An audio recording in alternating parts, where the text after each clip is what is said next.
So today is the 23rd part of the Bhagavad Gita portion of the Bhakti Shastri course. We're going to be, I got the chapter 11.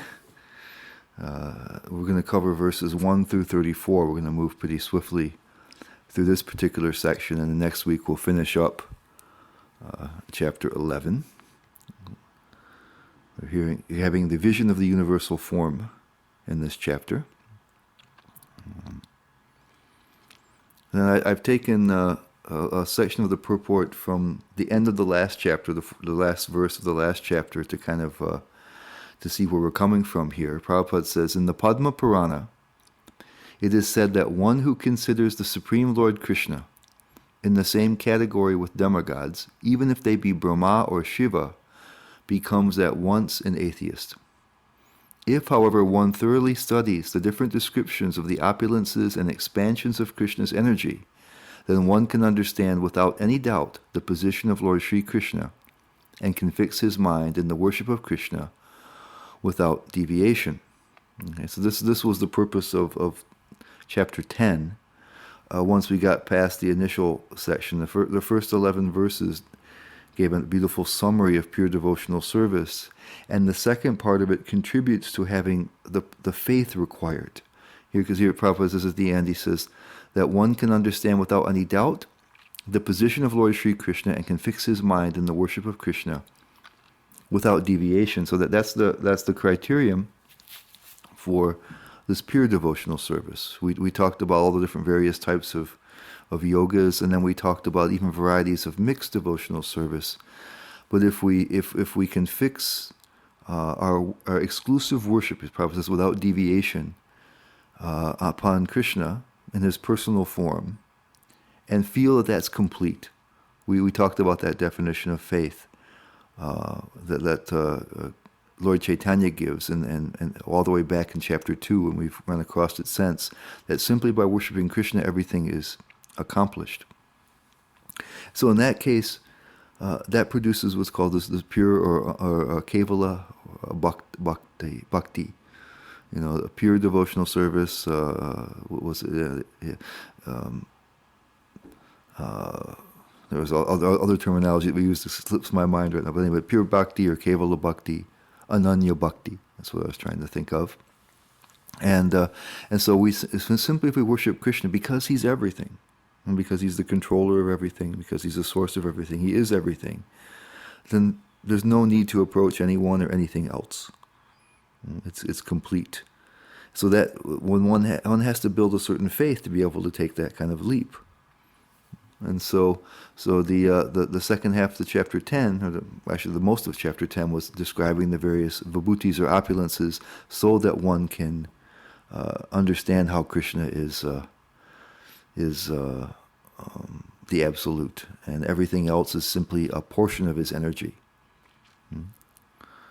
So here in chapter 11, all the 6 chapters, 7 through 12, are going to talk about bhakti. And especially, and we heard hints of it, pure bhakti, in the earlier chapters, but particularly it was a focus in chapter 9, and then summarized beautifully in the beginning of chapter 10. But so chapter 11 is supposed to continue supporting that topic of pure bhakti, and I'll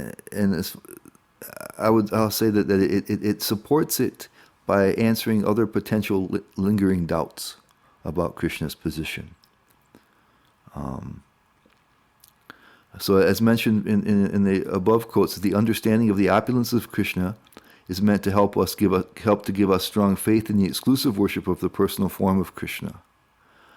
But here there might get the doubts I can imagine, and I think we experience them ourselves, is this material world is all part of Krishna's energies, it's part of his opulences, but we may feel that Krishna is a little distant in some way. So in this portion of the chapter, we will gain a clear understanding of the immediate presence of the Lord, even in the material phenomena, and of his immediate control over it.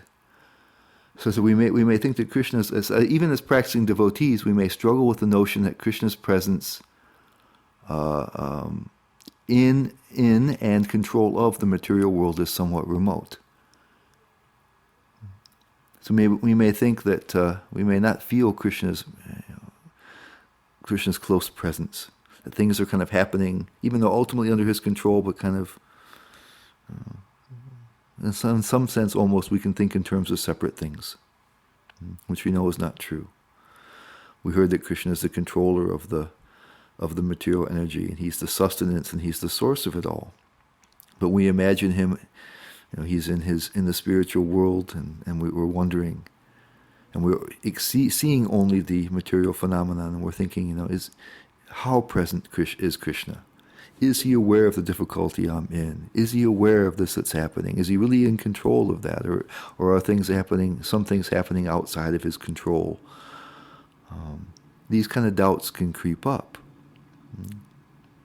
Can I really count on him 100%? So I think that this chapter is going to help to bring his presence in all these vibhutis, all these material opulences. Most of them are material things, parts of the material world. This is going to bring it more, make it seem more immediate to us when we see the universal form here. And he's going to also show us his form of time, and that is going to be his kala rupa. That also is going to help us feel how he's fully in control, and we shouldn't have doubts about that. So, well, starting here with verse 1, Arjuna said, "By my hearing the instructions you have kindly given me about these most confidential spiritual subjects, my illusion has now been dispelled." And in the purport, Prabhupada says, this chapter reveals Krishna as the cause of all causes. He is even the cause of the Mahavishnu, from whom the material universes emanate. Krishna is not an incarnation. He is the source of all incarnations. That has been completely explained in the last chapter. And then further he says, now, as far as Arjuna is concerned, he says that his illusion is over. This means that Arjuna no longer thinks of Krishna as a mere human being, as a friend of his, but as the source of everything. And then Baladev Vidyabhushan, he makes the comment that when Arjuna made this inquiry in chapter 10, text 7, he said, "O Krishna, O Supreme Mystic, how shall I constantly think of you, and how shall I know you? In what various forms are you to be remembered, O Supreme Personality of Godhead?" And so Baladev Vidyabhushan says when Arjuna says that his illusion has been removed, he's also partially referring to this, that this question he's asked has been answered to his full satisfaction. And now he understands that very well. So he's very satisfied with what Krishna has spoken. And he goes over more that he's learned. He says, "O lotus-eyed one," this is verse 2, "I have heard from you in detail about the appearance and disappearance of every living entity, and I have realized your inexhaustible glories." And here Srila Prabhupada says, Arjuna addresses Lord Krishna as lotus-eyed. And he says, Krishna's eyes appear just like the petals of a lotus flower. Out of his joy, for Krishna has assured him in a previous chapter, "Aham kritsnasya jagata prabhava pralayastata," I am the source of the appearance and disappearance of this entire material manifestation. Arjuna has heard this from the Lord in detail. Arjuna further knows that in spite of his being the source of all appearances and disappearances, he is aloof from them. As the Lord has said in the 9th chapter, missing people here. Okay, I didn't have my screen sharing on, so I fixed that. O greatest of all personalities, O supreme form, though I see you here before me in your actual position, as you have described yourself, I wish to see how you have entered into this cosmic manifestation. I want to see this form of yours. I'm sorry. This is the verse 3. I got a little bit discombobulated there. On the conference call, I'm supposed to share my screen, and I'd forgotten to do that. So here I also switched my slide. Okay, Arjuna addresses Lord Krishna as lotus-eyed. Let's start from the top again. Krishna's eyes appear just like the petals of a lotus flower out of his joy. For Krishna has assured him in a previous chapter, Ham Kritsnasya Jagata Prabhava Pralayastata, I am the source of the appearance and disappearance of this entire material manifestation. Arjuna has heard of this from the Lord in detail. Arjuna further knows that in spite of his being the source of all appearances and disappearances, he is aloof from them, as the Lord has said in the 9th chapter. He is all-pervading, yet he is not personally present everywhere.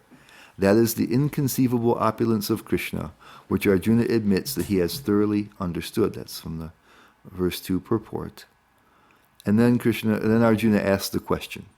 He has a further question, he says, O greatest of all personalities, O supreme form, though I see you here before me in your actual position, as you have described yourself, I wish to see how you have entered into this cosmic manifestation.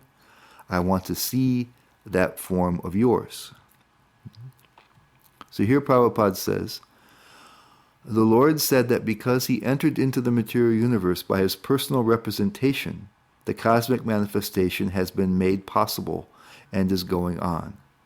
Now, as far as Arjuna is concerned, he is inspired by the statements of Krishna, but in order to convince others in the future who may think that Krishna is an ordinary person, Arjuna desires to see him actually in his universal form, to see how he is acting from within the universe, although he is apart from it. And then he goes on to say, Krishna also understands that Arjuna wants to see the universal form, to set a criterion, for in the future there would be so many impostors who would pose themselves as incarnations of God. The people therefore should be careful. One who claims to be Krishna should be prepared to show his universal form to confirm his claim to the people. Prabhupada refers to this quite often in his writings and speakings, so that people have to be able to prove themselves as incarnations. Srila Vishwanath Chakravarti Thakur says, at the end of the last chapter, hearing about one angsha or part of his dear friend, the Adipurusha, who is the shelter of all the vibhutis, the opulences, with the words Vishtabhyaham idam kritsnam ekang shena stito jagat. This is from the 42nd verse, the last verse of the previous chapter, when Krishna says, what's the use of hearing all these individual opulences, all these different vibhutis? I can go on and on and on, there's no limit to them, but what's the use of even hearing about them when you can just understand that by a tiny portion of myself, the whole manifestation arises? So that's what Vishwanath Chakravarti Thakur is referring to here. So he says, because of those words, Arjuna became curious. He says Arjuna became submerged in the highest bliss and desired to see that form. So there's two reasons why Arjuna is asking. He's fully satisfied with the answers that Krishna has given in chapter 10. So he's philosophically fully satisfied. And so he's asking partially for a clear explanation or a clear demonstration in order to help those of us who may not have such great faith. It may answer some of our lingering doubts. But also, he wants to see it. He has a devotional desire just to see it, not to increase his philosophical clarity or understanding, but he just thinks it would be a wonderful thing. Out of his devotion, he wants to see it. He became submerged in the highest bliss, Srila Vishwanath Chakravarti Thakur says. So so not for his philosophical understanding. He's clear on that. He says, my illusion is gone about how your vibhutis work. But he says, I just would like to see it, and also to help others. Prabhupada mentions that. So text 4, he continues to ask Krishna, if you think that I am able to behold your cosmic form, O my Lord, O Master of all mystic power, then kindly show me that unlimited universal self. So he's asking. And Prabhupada says in his purport, it is said that one can neither see, hear, understand, nor perceive the Supreme Lord Krishna by the material senses. But if one is engaged in loving transcendental service to the Lord from the beginning, then one can see the Lord by revelation. The word Yogeshvara is also very significant here because the Lord has inconceivable power. If he likes, he can reveal himself by his grace, although he is unlimited. This is an important general principle of devotional service here. That's going to be exhibited here in this particular occasion. And then in text 5, Krishna responds to Arjuna's request. The Supreme Personality of Godhead said, "My dear Arjuna, O son of Pritha, see now my opulences, hundreds of thousands of very divine and multicolored forms." So it's going to start happening here. Prabhupada says in the purport, Arjuna wanted to see Krishna in his universal form, which, although a transcendental form, is just manifested for the cosmic manifestation and is therefore subject to the temporary time of this material nature. As the material nature is manifested and not manifested, similarly, this universal form of Krishna is manifested and non-manifested. It is not eternally situated in the spiritual sky like Krishna's other forms. So this, Prabhupada says here, this one is transcendental. We'll hear, if we read Srimad Bhagavatam, we'll hear a different type of universal form, which Prabhupada says he says, somewhat imaginary. We conceive of different things in the material world as being part of the Supreme. So it doesn't take the same vision, and it's not a transcendental form, but it's something that, so it's described how the sun and moon are the eyes of the universal form, the mountains are the bones, and the rivers are the veins, and the trees are the hairs on the body. This is more something that we're using as a meditational device. Where here we're actually going to see the Paramatma in a particular way.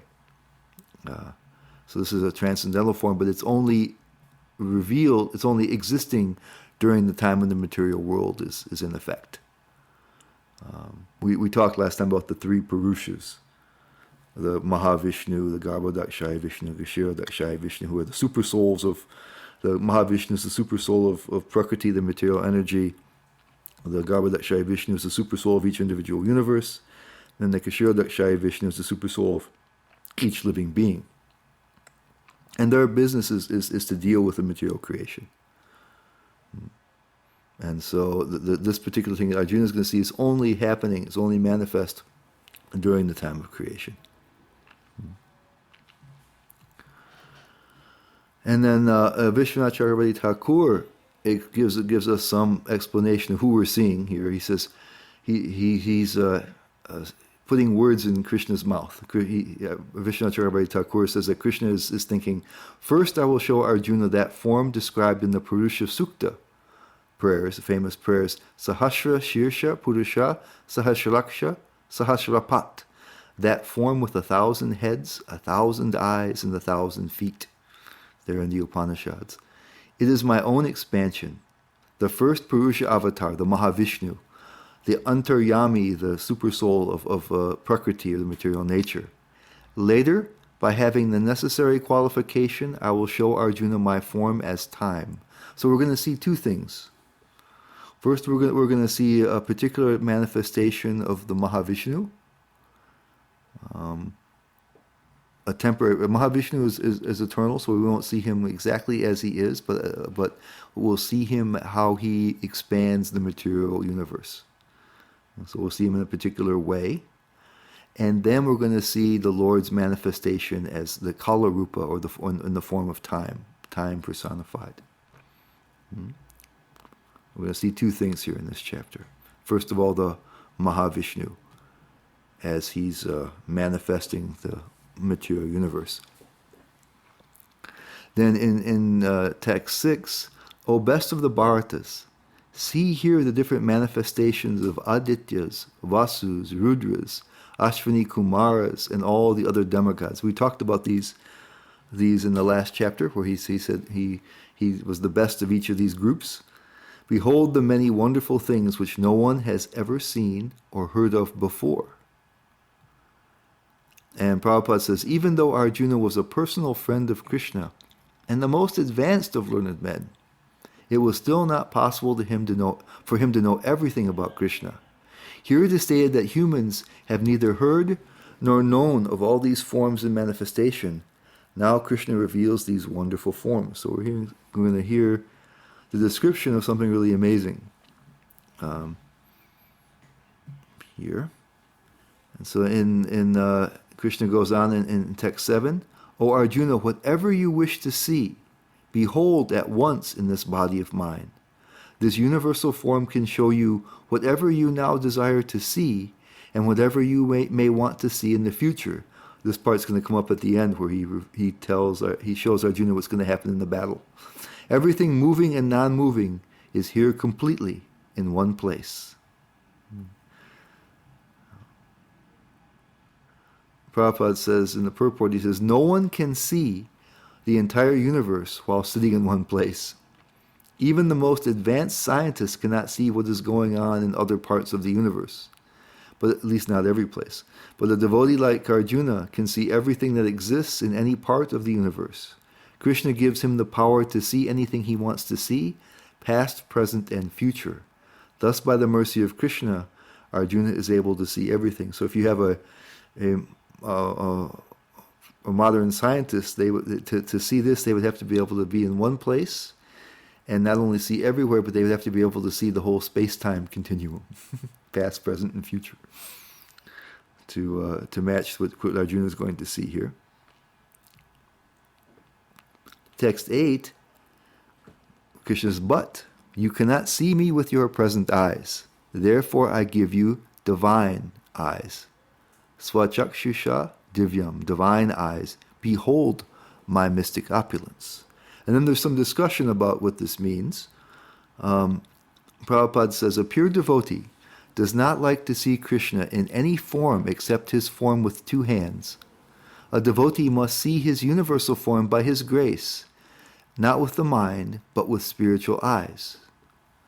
And then devotees who are correctly situated in a transcendental relationship with Krishna are attracted by loving features, not by a godless display of opulences.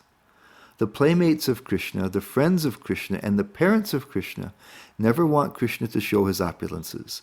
They are so immersed in pure love that they do not even know that Krishna is the Supreme Personality of Godhead. So we may think that Arjuna has ordinary eyes, and that Krishna is giving him some kind of spiritual eyes in order to see the universal form. That would be the case if it were us sitting on the chariot. We have material eyes, and Krishna, were he to choose to do so, would have to give us a certain type of spiritual vision in order to see this universal form. Arjuna is in a different category, as Prabhupada is kind of suggesting here by these two sections of the purport. And then he says, the fact is that the devotee is not concerned with seeing the Vishvarupa, the universal form, but Arjuna wanted to see it to substantiate Krishna's statements, so that in the future people could understand that Krishna not only theoretically or philosophically presented himself as the Supreme, but actually presented himself as such to Arjuna. Arjuna must confirm this because Arjuna is the beginning of the parampara system. So again, here Prabhupada is confirming the fact that one of the reasons he wants to see this universal form is so that for the benefit of others. He wanted to see it to substantiate Krishna's statement, so that in the future people could understand that Krishna not only theoretically or philosophically represented himself, but he actually presented himself as such. So he says Krishna already told Arjuna previously that the cyclic succession had been lost. So now he was bringing it to him again. So Arjuna is feeling some obligation, since he's now the one who's receiving the knowledge, to also think for those of us who will receive the knowledge in the future. So again, he was satisfied with Krishna's presentation before, but he's interested to see it just out of curiosity and of wonderment. But not for any philosophical reasons. So the situation with Arjuna was not that he had material vision and Krishna gave him spiritual vision, but he had a higher level of spiritual vision. So he was seeing Krishna in his personal two-armed form. And in that form, because we mentioned before that the opulences help to give a foundation for our faith in Krishna when we understand that he's the source of everything and the extent of his power. Prabhupada oftentimes says, everybody knows that God is great, but we should try to understand just how great he is. And so that will help us to have faith in the worship of Krishna. But Krishna in his forms and with his devotees, he conceals his opulences and expands his sweetness. And that facilitates relationship. And so that's why Prabhupada was saying that the devotees only want to see Krishna in his two-armed form. And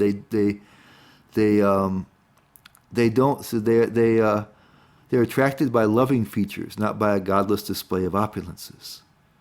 They are so immersed in pure love that they do not even know that Krishna is the Supreme Personality of Godhead. So Arjuna's vision is a spiritual vision that's calibrated on Krishna's form, and he thinks of him as a friend. This is a higher level of spiritual vision. So actually Krishna has to, in one sense, almost downgrade. He has to give them the vision that some demigods may even have.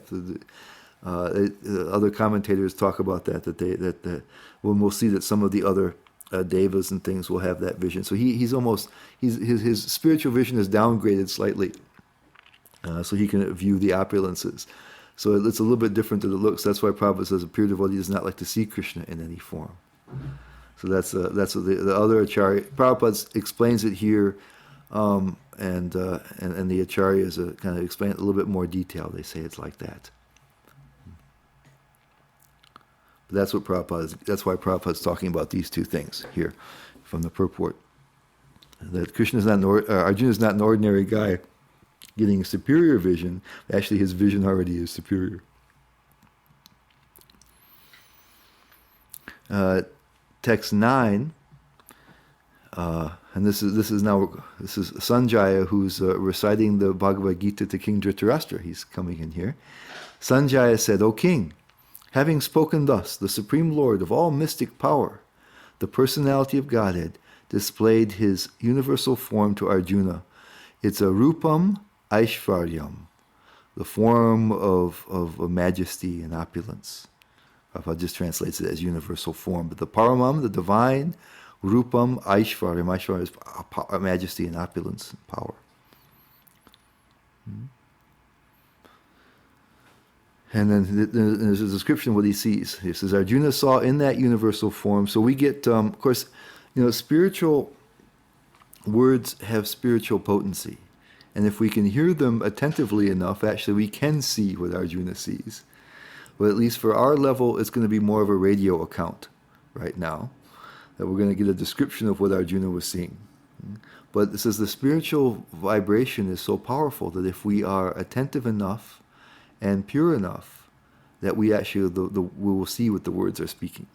That's actually what it says. But for at least most of us here, we're going to get more of a radio type account of what Arjuna saw. Arjuna saw in that universal form unlimited mouths, unlimited eyes, unlimited wonderful visions. The form was decorated with many celestial ornaments and bore many divine upraised weapons. He wore celestial garlands and garments, and many divine scents were smeared over his body. All was wondrous, brilliant, unlimited, all expanding. And Prabhupada comments, in these two verses, the repeated use of the word many indicates that there was no limit to the number of hands, mouths, legs, and other manifestations Arjuna was seeing. These manifestations were distributed throughout the universe, but by the grace of the Lord, Arjuna could see them while sitting in one place. Krishna was promising that. Being in one place, you can see everything, past, present, and future. That was due to the inconceivable potency of Krishna.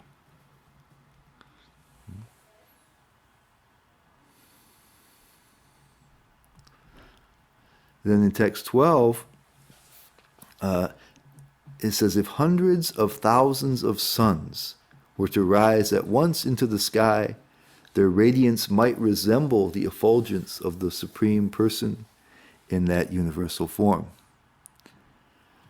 And here Prabhupada explains, he says, what Arjuna saw was indescribable, yet Sanjaya is trying to give a mental picture of that great revelation to Dhritarashtra. Neither Sanjaya nor Dhritarashtra was present, but Sanjaya, by the grace of Vyasadeva, could see whatever happened. Thus he now compares the situation as far as it can be understood to an imaginable phenomenon, such as thousands of suns. So this is an attempt to give you some idea of something that really doesn't have a comparison. We can't see thousands. We've never even seen thousands of suns. So just to give you some kind of rough idea of how bright it was, he had to resort to something like that.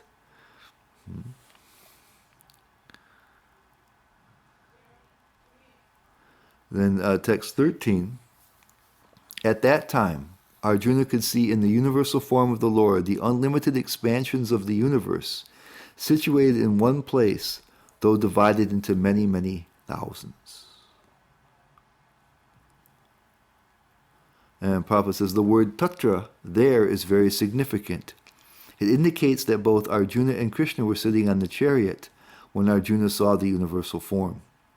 Others on the battlefield could not see this form because Krishna gave the vision only to Arjuna. That's what he says. Before he said that people could hear, so they could hear what was being described, but they couldn't see it. Then bewildered and astonished, this is text 14, his hair standing on end, Arjuna bowed his head to offer obeisances, and with folded hands began to pray to the Lord. Hrishta Roma, Prabhupada translates it as with his bodily hair standing on end due to his great ecstasy.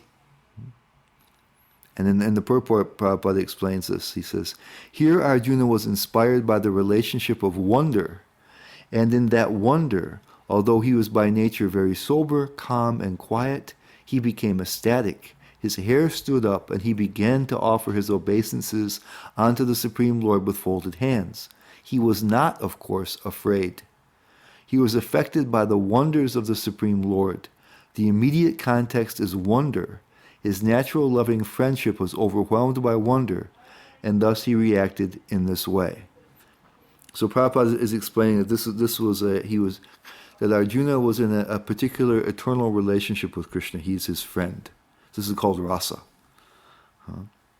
So a certain loving relationship, that's his usual eternal place.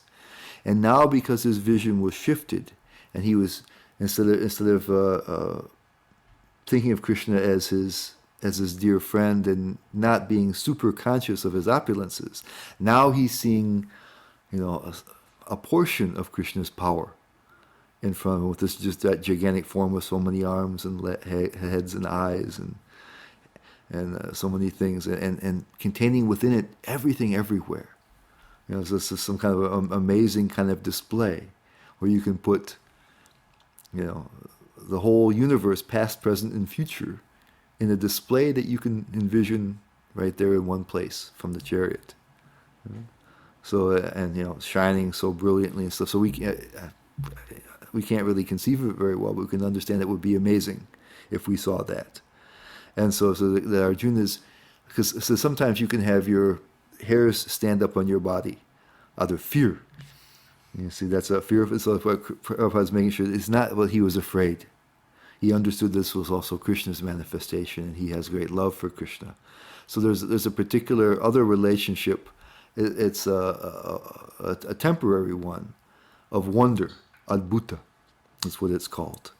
And so Arjuna was so amazed by what he was seeing that then his friendship turned into a different rasa, this adbhuta, this amazement and wonderment at seeing what Krishna was. So it was also a form of love. It was ecstasy. It wasn't fear or any lack of ease there. He was not concerned, but he was appreciating Krishna's opulences. So it says the immediate context is wonder. His natural loving friendship was overwhelmed by wonder, and thus he reacted in this way.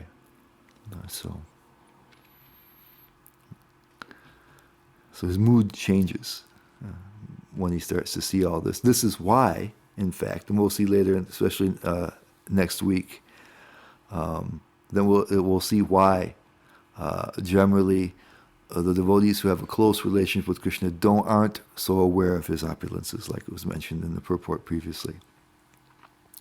11:15 is Arjuna said, "My dear Krishna, I see assembled in your body all the demigods and various other living entities. I see Brahma sitting on the lotus flower, as well as Lord Shiva and all the sages and divine serpents."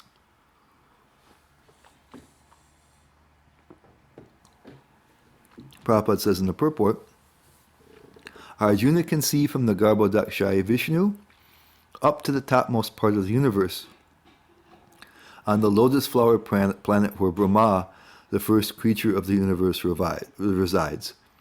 He means whole universe, top to bottom.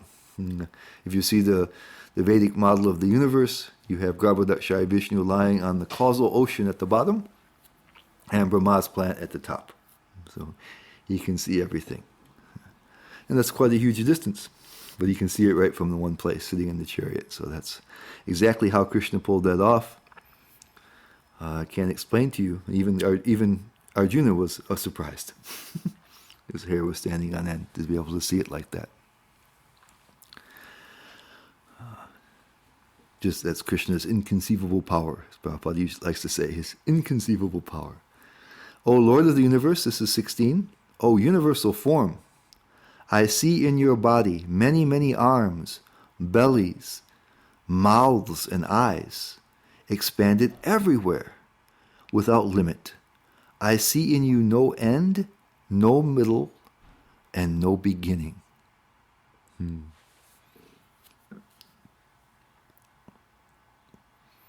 So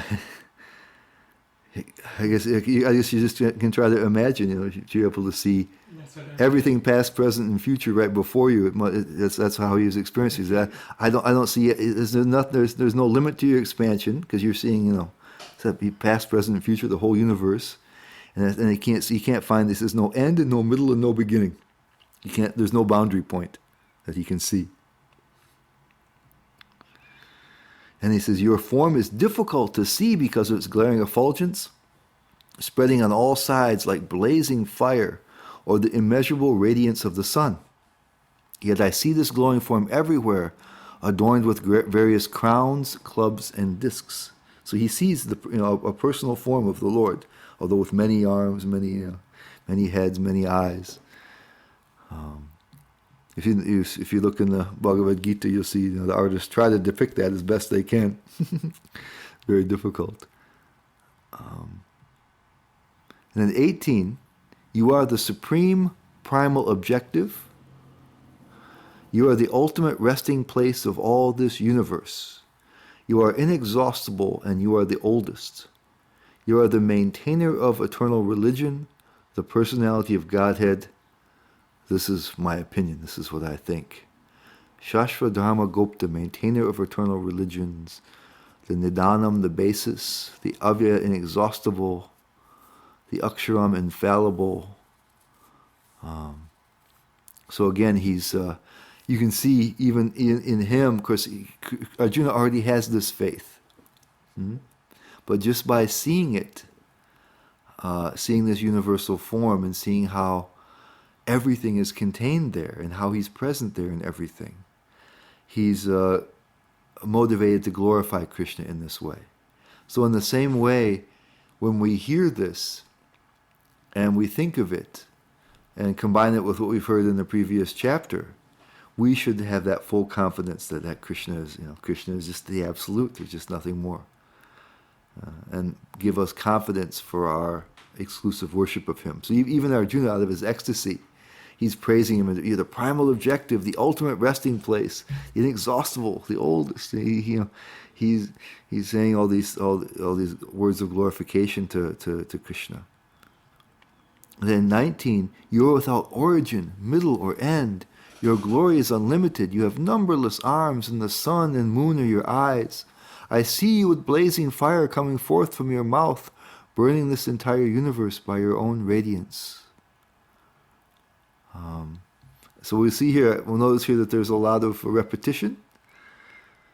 Arjuna keeps some things he keeps remarking over and over again. The effulgence, he keeps the numberless arms and so many things. He said no origin, middle, or end. But it says here in the purport, says, there is no limit to the extent of the six opulences of the Supreme Personality of Godhead. Here and in many other places, there is repetition, but according to the scriptures, repetition of the glories of Krishna is not a literary weakness. It is said that at a time of bewilderment or wonder or of great ecstasy, statements are repeated over and over. So ecstasy, bewilderment, or wonder. So here we have ecstasy and wonderment. And statements are repeated over and over, and that's not a flaw. That's natural. So you can understand that Arjuna is not in a mood of dispassionate analysis.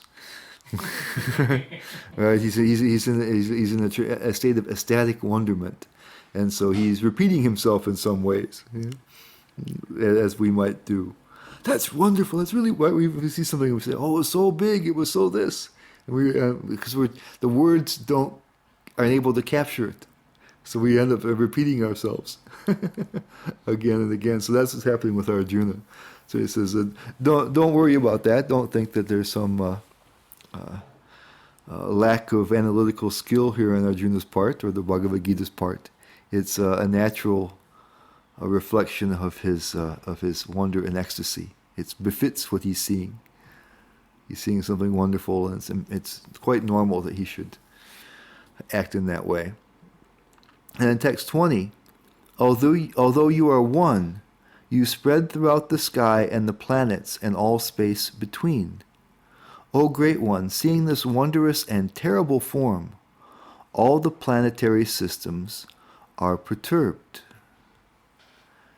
And Prabhupada says, and now we're moving now towards the Kala Rupa, the form of time. And Prabhupada says in the purport, Dhyava Prithavyo, the space between heaven and earth, and Lokatrayam, the three worlds, are significant words in this verse because it appears that not only did Arjuna see this universal form of the Lord, but others in the planetary systems saw it also. Arjuna's seeing of the universal form was not a dream. This is coming from Baladeva Yabhushan. It says that if only one person sees something, maybe you can think it's a dream. But here he says that other people, not the persons on the battlefield, not the other human beings, but the residents in the higher planets were seeing this. That's why they were perturbed. Right? It says, if you go back, it says that, click something around here. All right. He says that all the planetary systems, that means the people in them, are disturbed, not the systems themselves, but the people there. And so that they can't be disturbed if they can't see it, right? So he said that shows that others, and we'll see also in the next verse to confirm that they were seeing it. So it wasn't just Arjuna, but there were others, celestial beings, who were able to see this form. And in 21, all the host of demigods are surrendering before you and entering into you. This is, some of them, very much afraid, are offering prayers with folded hands. Hosts of great sages and perfected beings crying, "All peace," are praying to you by singing the Vedic hymns. Saying swasti, folded hands. So there's fear here amongst the kind of respectful fear here in the higher planetary systems.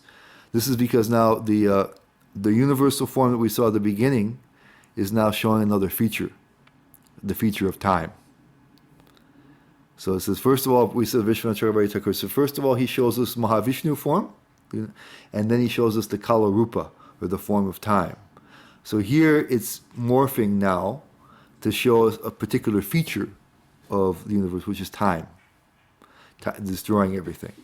And that's why you see these other the demigods are entering into the form. It says the sages are being perturbed and offering prayers and asking to all peace, swasti, and singing Vedic hymns. This becomes a little bit fearful for them. Everybody who's under the control of time has fear of time because it means death. So in text 22, all the various manifestations of Lord Shiva, the Adityas, the Vasus, the Sadyas, and the Vishvadevas, the two Ashvis, the Maruts, the forefathers, the Gandharvas, the Yakshas, the Asuras, and the perfected beings are beholding you in wonder. O mighty Armbuan, this is 23, all the planets with their demigods are disturbed at seeing your great form with its many faces, eyes, arms, thighs, legs, and bellies, and your terrible teeth. And as they are disturbed, so am I. So now it's even getting a little bit heavy for Arjuna. He was in wondrous, ecstatic wonderment before, and now it's getting... Whoo. And he says, O all-pervading Vishnu, this is 24, seeing you with your many radiant colors touching the sky, your gaping mouths and your great glowing eyes, my mind is perturbed by fear. I can no longer maintain my steadiness or equilibrium of mind. And then 25, O Lord of Lords, O refuge of the worlds, please be gracious to me. I cannot keep my balance, thus seeing your blazing death-like faces and awful teeth. In all directions I am bewildered. So this is a feature of the material world. Right? You have these three processes: creation, maintenance, and destruction.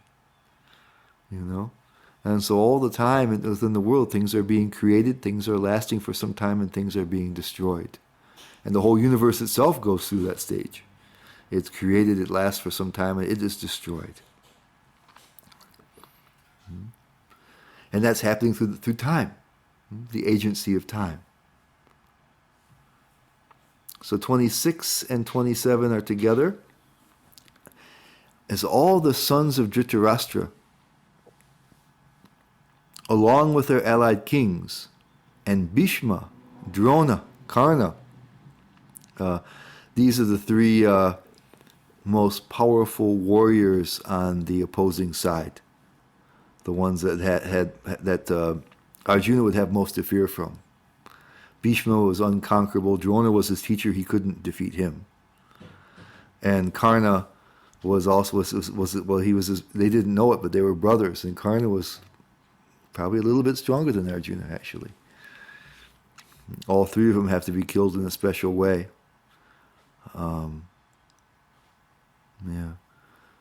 Yudhisthira had gone to them before the battle. Gone to Bhishma, Drona, and not Karna. He went to Kripacharya and asked them how he could defeat them.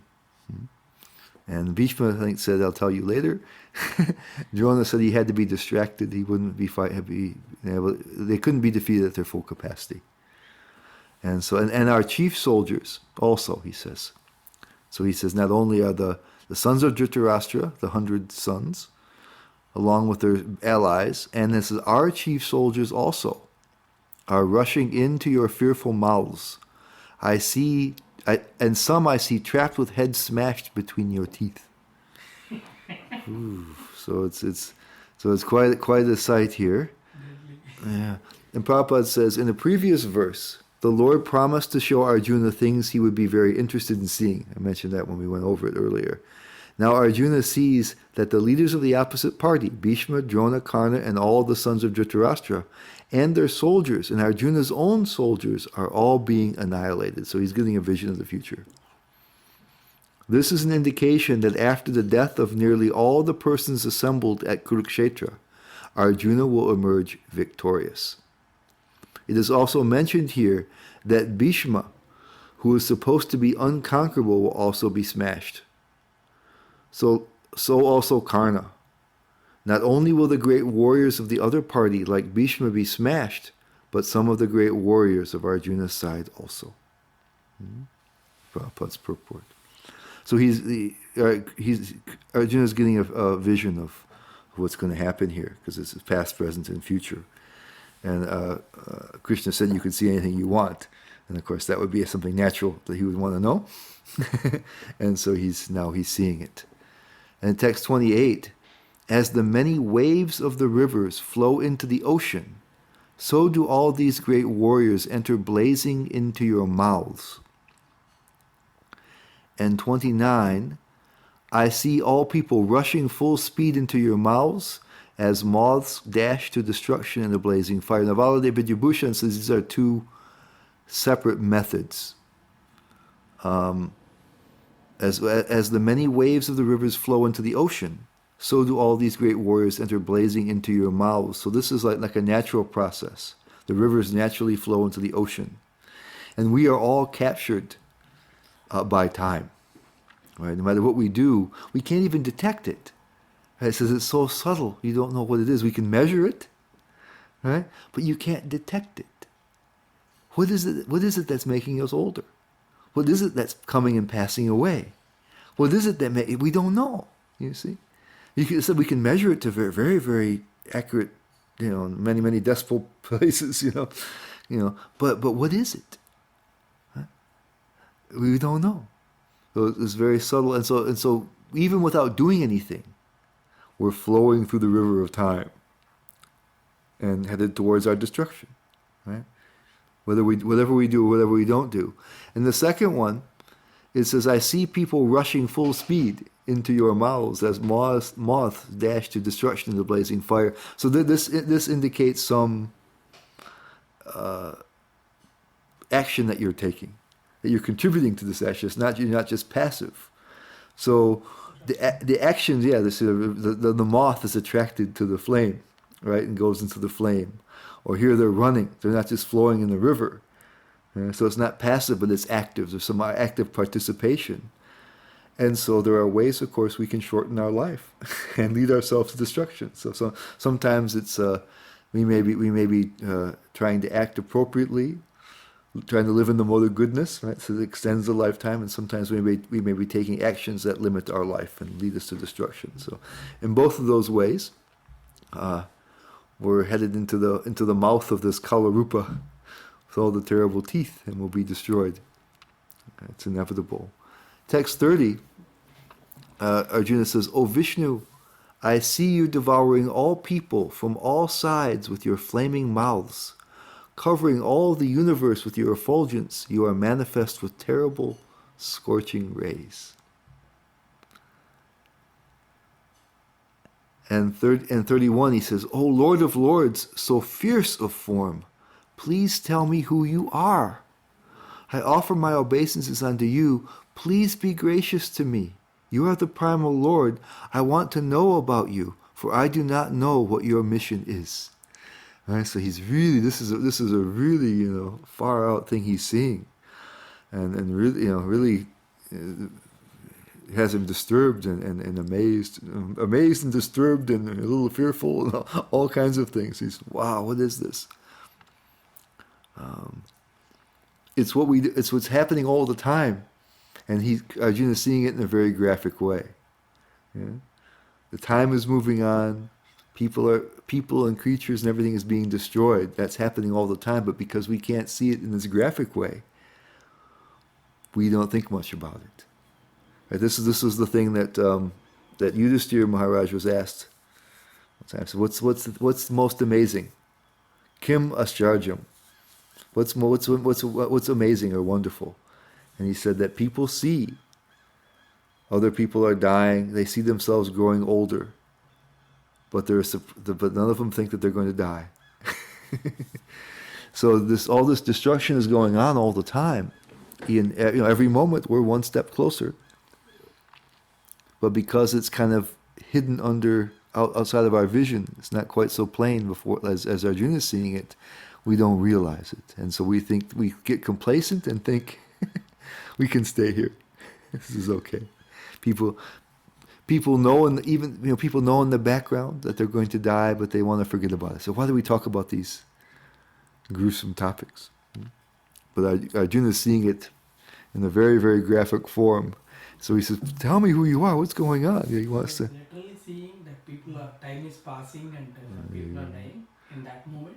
He's seeing them in a graphic way, that they're entering into the flaming mouths of the Lord.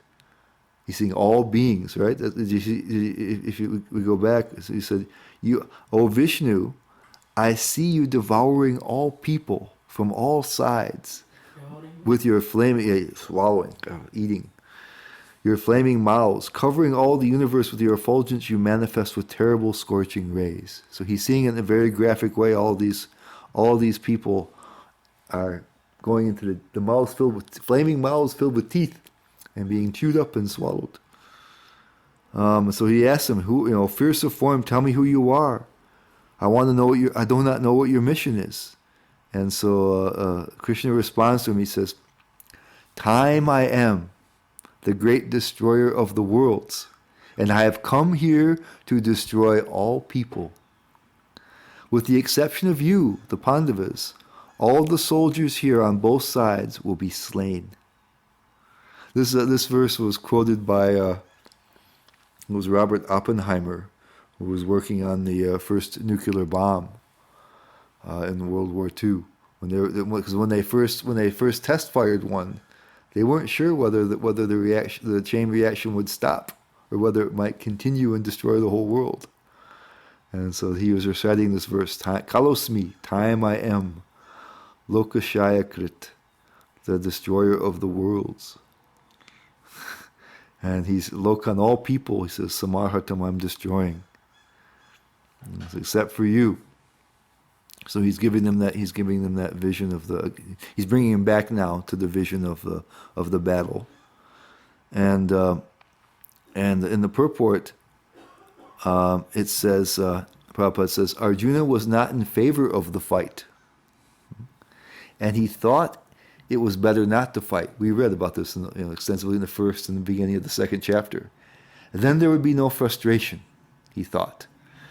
In reply, the Lord is saying that even if he did not fight, every one of them would be destroyed, for that was his plan. If Arjuna stopped fighting, they would die in another way. Death could not be checked. Even if he did not fight, in fact, they were already dead.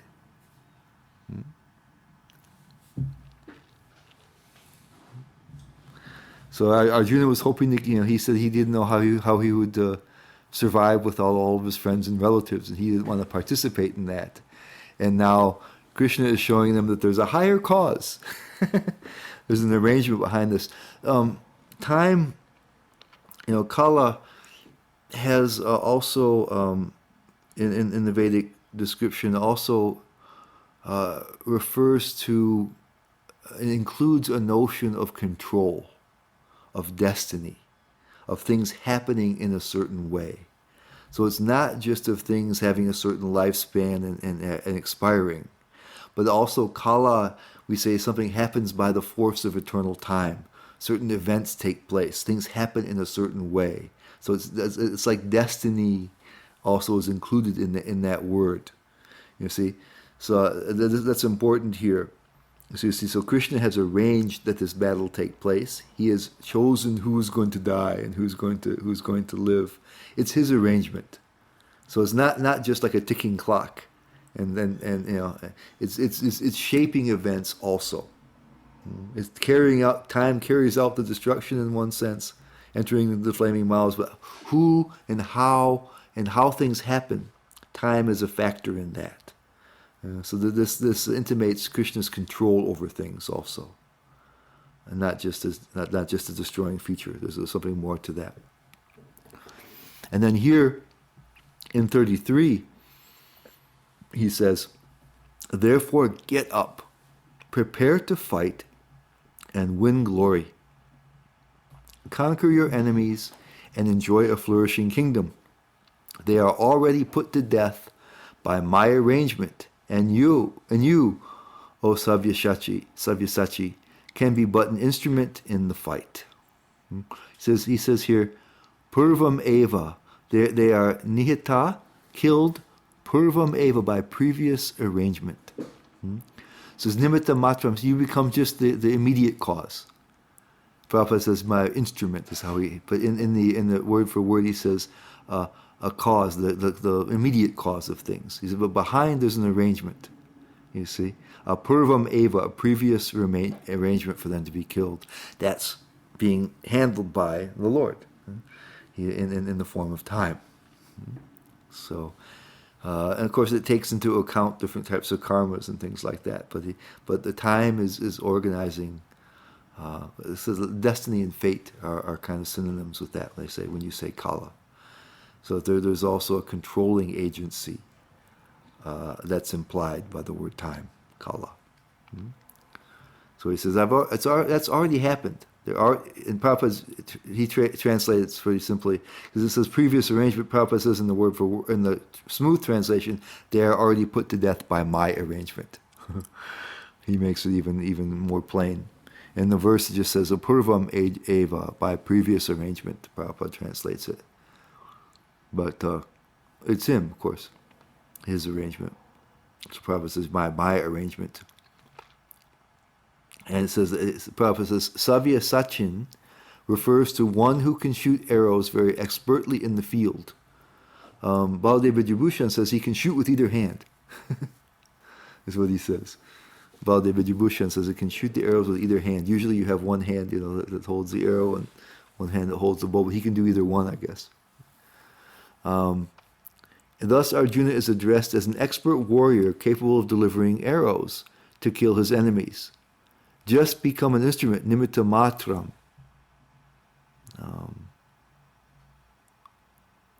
Just the cause. So he says, so you're qualified to do the job I want you to do, right? So you're great at shooting arrows. That's what I need you to do.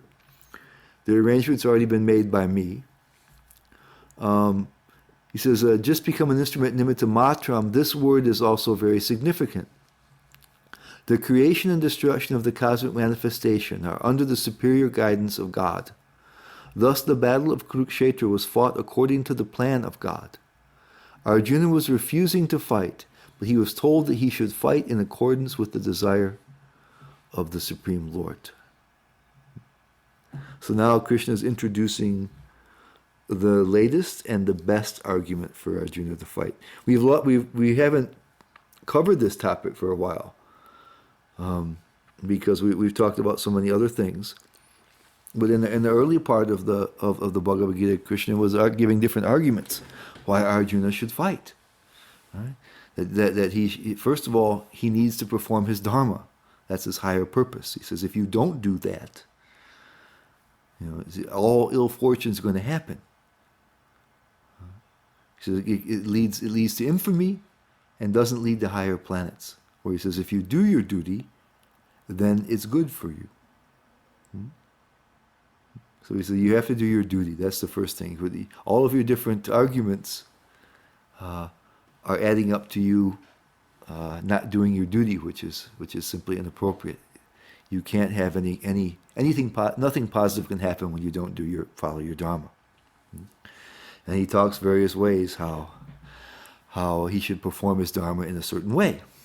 Right? That you shouldn't be fighting like the other side does, greedy for power.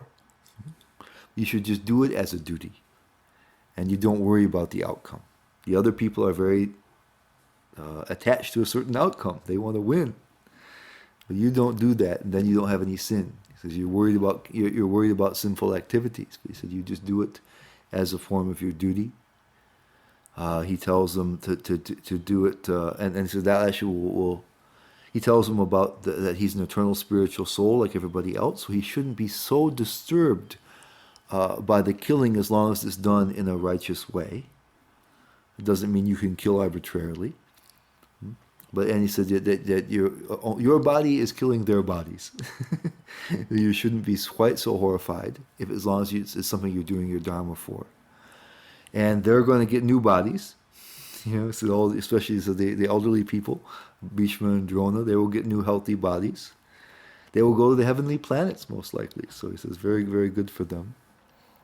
So he gives him various arguments why he should fight, you know. And now he's saying the ultimate argument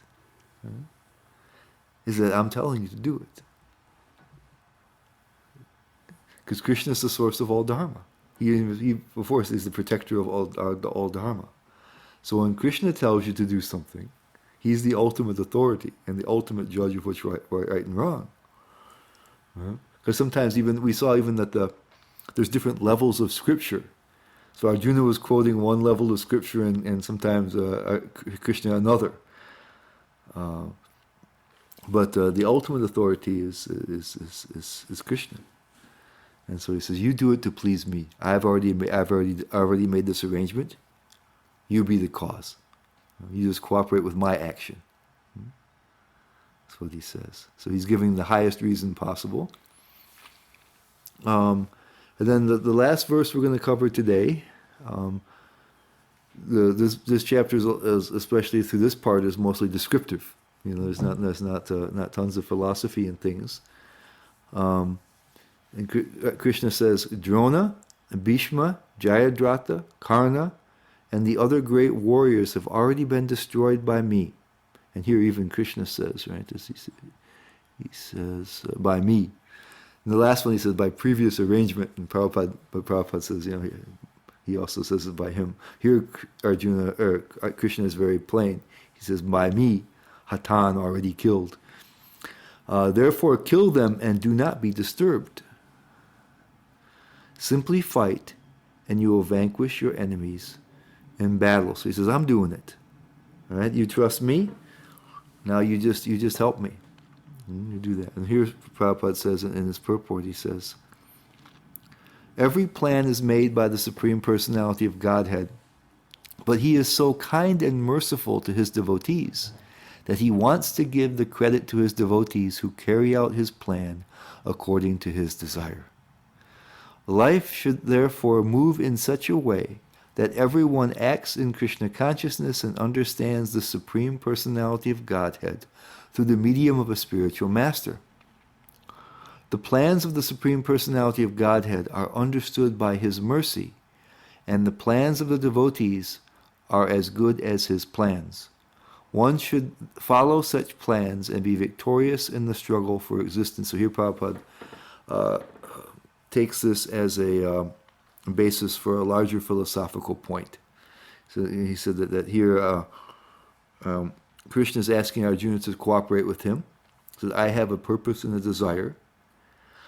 It's going to happen one way or the other. Right? Krishna is omnipotent. It's going to happen one way or the other. But he says, I would like you to do it. You know, Krishna is not going to directly do it. Not openly. Behind the scenes, he's made the arrangements. He says, now I want you, as my devotee, to actually do the fighting. You use your expertise at shooting arrows to help this to take place, to do your part. And Prabhupada says that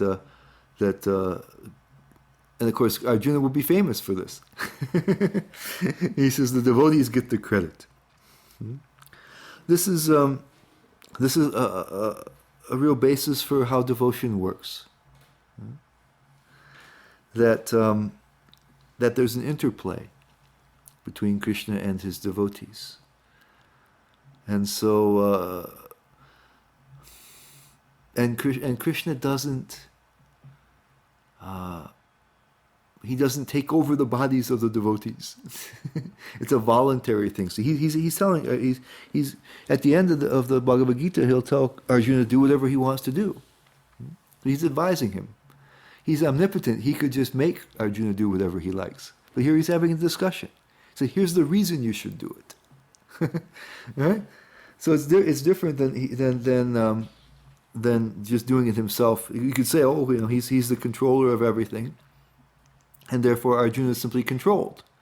But why are they having the discussion then? You see? So Arjuna has a choice. And we all have a choice whether to participate in trying to serve the Lord and to cooperate with his desires, or not. And so instead of being controlled by force or controlled by omnipotence, the activities of the Lord and his devotee are controlled by love and desire to serve. So the devotees act voluntarily in order to, and that's why we have that choice. We can serve Krishna or not. We have that ability. And then he says that the devotee gets the credit. It's funny, Prabhupada there's a letter where he wrote one of his disciples in New York, and he was saying how he'd heard how nice things were going on in New York, and was pleased by that. And he said, when I first came here, I didn't know if I would be able to do anything. I was, very old. He says the fag end of his life is the way he put it. And he didn't have any help. He said he was looking at the schedules of the ships to go back. When he would have to leave. Maybe I'll sell a few books. So maybe I'll stay and sell a few books before I have to go. But he said I didn't know how I could. I didn't know how I could really accomplish anything. And he said, but then, he said, Krishna sent me all you nice boys and girls, and he said I could see later on that was Krishna's plan. Mm-hmm. But he said at first he couldn't conceive of how it could happen. And he says the credit goes all to you. So we understand that that Prabhupada was trying his best to fulfill Krishna's desire. And how did he know that? At the end, Prabhupada says that through the order of the spiritual master. So in verse 241, we the Vyavasa Atmaka Buddhi verse, where it says that your aim is one. You have to. Prabhupada says that Vishwanath Chakravarti Thakur explains that the single vision, undivided vision, that steady vision, Vyavasa Atmaka Buddhi, steady intelligence, steady determination, should be is guided by the order of our spiritual teacher, who is a good indication of Krishna's plan. He says the plans of the Supreme Personality of Godhead are understood by His mercy, Krishna's mercy, and the plans of the devotees are as good as His plans. because they're simply trying to follow Krishna's desire. And so the more advanced devotees, they know better what Krishna wants. And so he said that you make the order of your spiritual master your life and soul. That's Vyavasa Atmaka Buddhi. So we know that because Prabhupada was doing that, he was trying to do what his spiritual master asked him to do by coming to the West and to bring Krishna consciousness here. That Krishna was going to help him.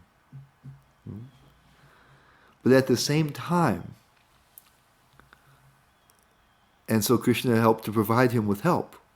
But at the same time, each one of these persons, Prabhupada's disciples that came, they had to say yes. Prabhupada had to say yes to his spiritual master. His spiritual master had to say, yes, I want to serve Krishna. You see?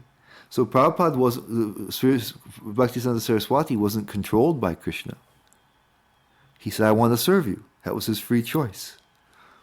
Prabhupada, it was his free choice to take up his spiritual master's order. And we don't know how many people may have been called or given the opportunity to serve Srila Prabhupada in his mission. But some of them said yes. It wasn't just that they were controlled, their mind was controlled by Krishna. But they received the opportunity to participate through Krishna's will, and they had to say yes. I want to serve you, Srila Prabhupada. Have to say yes, means? They have to agree to do it. They weren't controlled. Krishna didn't take their minds and control their minds. Right? So they took... Everybody has to say yes to service.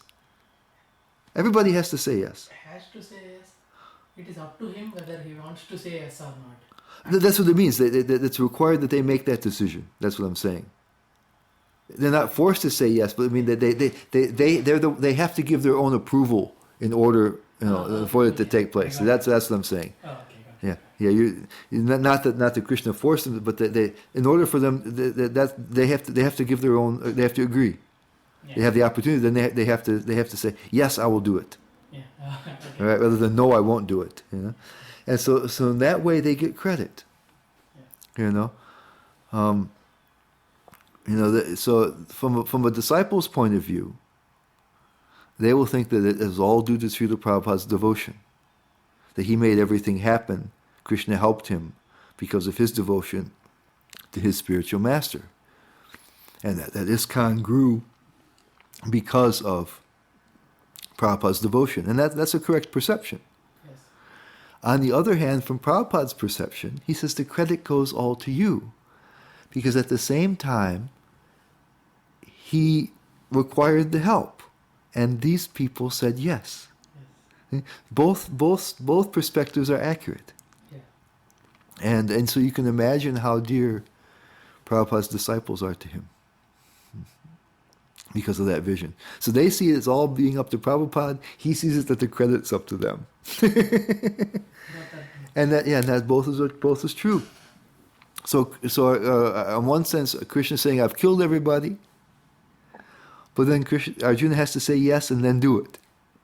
And so Krishna is happy with him then. Yes. The credit goes to Arjuna. Right?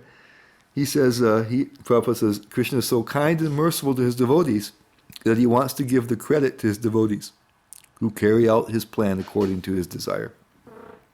So Arjuna becomes famous as a great warrior. Krishna doesn't say, no, I killed them all. He's just...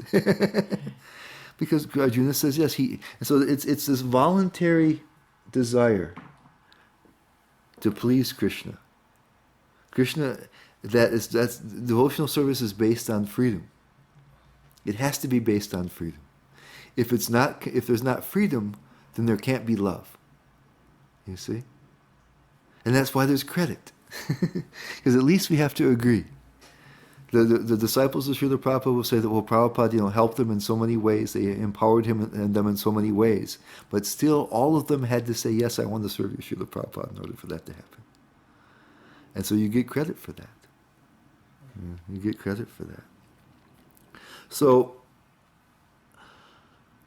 in this chapter, it follows up on the last chapter very nicely, where all the different opulences, the vibhutis, were described. Krishna says, basically, he says again, everything is coming from me. But he says, and he gives ways that you can think of him. He was giving either the essence of different groups of things, or he was giving the best of certain things. So these things you can remember me in. Giving ways that we could remember him and meditate on him. And also, again, Prabhupada said that to give us the confidence to worship him without deviation, to understand his supremacy. But you could think of it, though, as Krishna being a little bit distant. We didn't see Krishna's form. Right? When we look up and we see the sun, he says, I'm the light of the sun and the moon. When we look and see, he says, I'm the life of all that lives. Or if we see a lion, we think, oh, Krishna is like the lion of animals.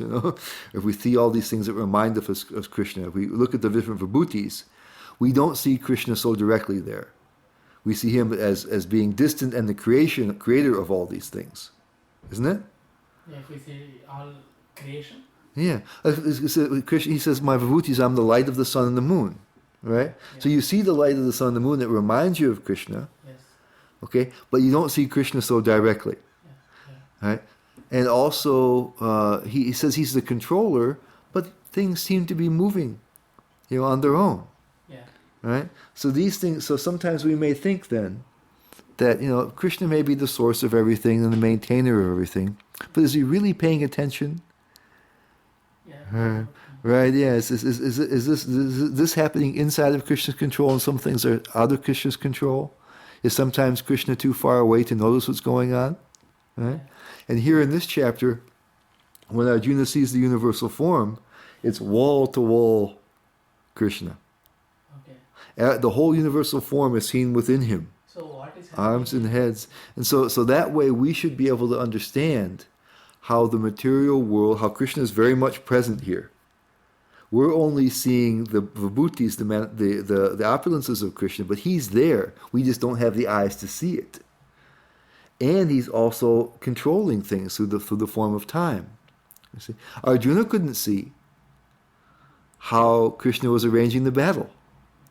So yes, okay. Right? So yes, seeing his vibhuti is one thing, but all these vibhutis are within him.